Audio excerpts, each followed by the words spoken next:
Но в Чеченской республике задержали бандитов, которые продавали всем желающим новорожденных детей. За полгода с помощью врачей местной больницы преступники выставили на торги больше десятка малышей. За мальчиков просили 500 тысяч рублей, за девочек 400.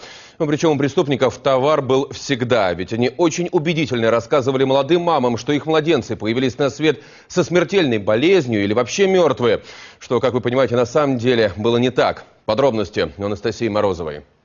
Перед тем, как передать ребенка покупателю, женщина тщательно пересчитывает деньги. По лицу видно, что дама довольна очередной удачной сделкой.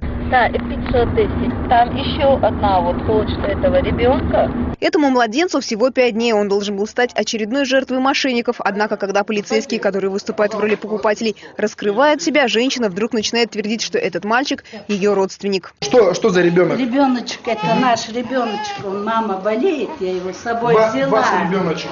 Однако ни фамилию, ни имя ребенка преступница не знает и на ходу дает ему имя – Магомед. Как имя, отчество? Фамилия знаете? Мы должны сейчас назвать, Магомед. А фамилия есть у ребенка? Да.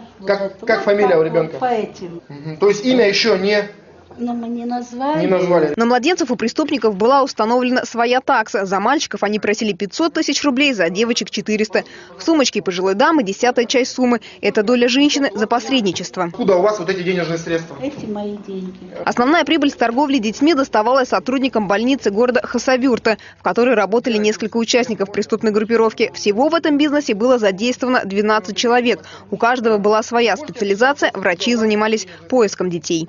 Эта женщина как раз-то по долгу своей службы подбирала детей, уговаривала родителей по одной из версий, что чтобы они отказались, написали отказ от ребенка в связи с тем, что якобы у этого ребенка имеются заболевания, несовместимые с жизнью. А вторая женщина уже являлась непосредственно посредником, она подыскивала покупателей. Всего за полгода торговцам удалось продать больше десятка малышей. 2 организаторов преступной группировки уже задержали. Сейчас полицейские выясняют, кто еще был причастен к продаже новорожденных детей. Также следователи разыскивают покупателей младенцев и их настоящих родителей, многие из которых были уверены, что их детей уже нет в живых. Анастасия Морозова, Антон Ломакин, экстренный вызов.